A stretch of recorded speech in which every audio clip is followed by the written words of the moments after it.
In this video, I'd like to add distribution to the game.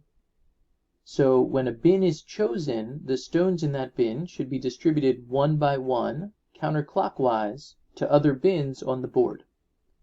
To do this, I'm going to add a new variable called recipient. This will be the index of the bin that receives a new stone. And so I want to add 1 to the index of the chosen bin because that will move us counterclockwise just one step away from the chosen bin. And then I'll create a while loop based on the giveaway pile. If the giveaway pile is greater than 0, I want to give away a stone from the pile.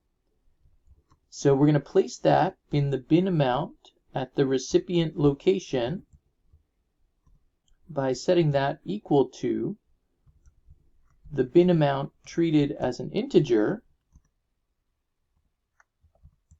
at the recipient location, and then with a +1 at the end. So I'm adding 1 to the bin amount. I want to also take 1 away from the giveaway pile.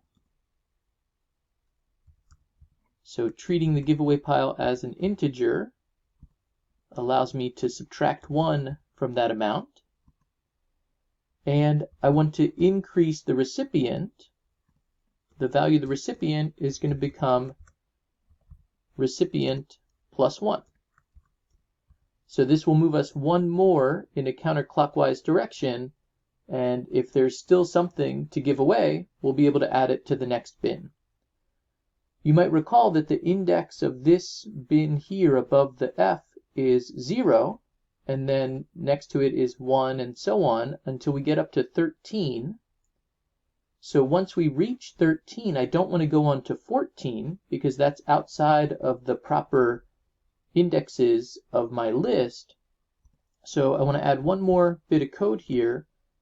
If the value of recipient, again treated as an integer, if that value is greater than 13, I actually just want it to switch to 0.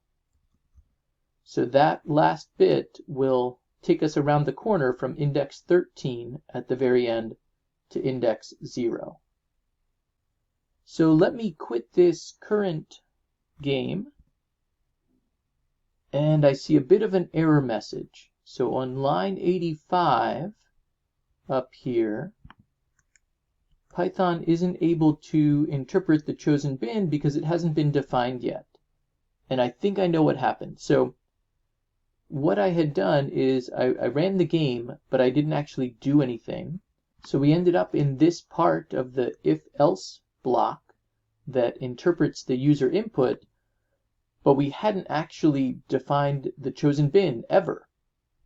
And so let me just add chosen bin equals 0. So that, I hope, should fix the problem, because no matter what the user input is, the chosen bin should be defined now. So let me run the code. And if I enter a value like C for player 1, we see the 4 stones in that bin go away, and 1 stone was added counterclockwise until it ran out. If we choose D for player 2, similarly, the stones were taken from bin D and distributed around the board. And we could, keep going. If I choose bin F for player 1, likewise, those 4 stones were distributed across the bottom row of the board until they ran out. So let me add 1 more item to this tutorial. Another rule of the game is that if it's player 1's turn, and they pick up their stones and are distributing them around the board, they don't drop 1 into player 2's Mancala. So if it's player 1's turn, they need to skip over index 13. And so to do that, let me go here and check the recipient. So if it's player 1's turn, so if player 1 is true, and the value of the recipient, interpreted as an integer, is equal to 13, I actually want the value of the recipient to go to 0. So that will skip over the bin with index 13 if it's player 1's turn. And then similarly, if it's not player 1's turn, and the value of the recipient index is equal to 6, which is the Mancala for player 1, then I want the recipient to go to 7. But now I notice here, I need to make sure that I treat recipient as an integer in order for Python to make that comparison. And now there's one other thing that we need to manage here. I'm counting on it being player 1's turn, but up here in line 90, we switch from player 1 to player 2, but I haven't really finished player 1's turn necessarily. So to avoid confusion, I'm actually going to move this line of code to the very end for now. We're going to have to do some more work on this later, but let me move this to the very end after the while loop. So I put it in line with this second while loop. But now I still want the message code of -1 to occur in the same situation if the giveaway pile is not greater than 0, but if it's less than or equal to 0. Okay, so I think with that adjustment, we should see this skipping of the other player's Mancala.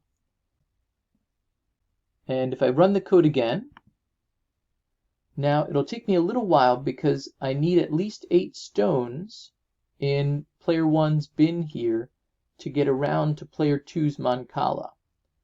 And so I'll need to just pile some stones in there. So let me start by choosing D, and then C for player 2, and E, and B for player 2, and F, and then A for player 2, and one more time, D, and D for player 2 as well. And now I think we're good to go. So I can take these 8 stones, and if I distribute them, they should skip over the 4, so that number shouldn't change, and create a 2 here in bin F. So I'm going to choose A for player 1 and see what happens. Yeah, indeed, that's what happened. The 4 didn't change, and we have a 2 in bin F. So the code seems to be working the way it should. We could run through a similar setup to test player 2's code. But for now, I'll end this tutorial, and we'll add some additional rules of the game into the code next time. So stay tuned.